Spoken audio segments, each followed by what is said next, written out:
if you want to change the key of your chord progression, or your whole J6 for that matter, shift, key, every number is a semitone. So you can go up 12 semitones or down 12 semitones in terms of the key.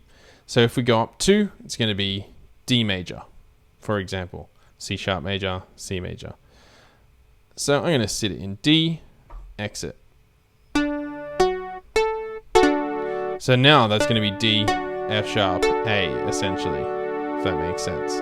I can test that by going shift, key, down 2, exit. Now I play D, F sharp, A here in the key of C major, and it's the same.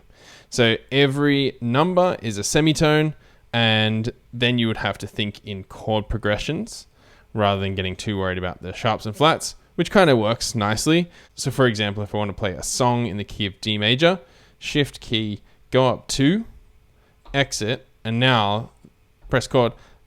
That's going to be D major. That's going to be G major, A major,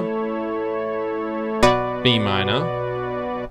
So you have to think relative to the key you're in now, which is kind of fun. It's a good little process.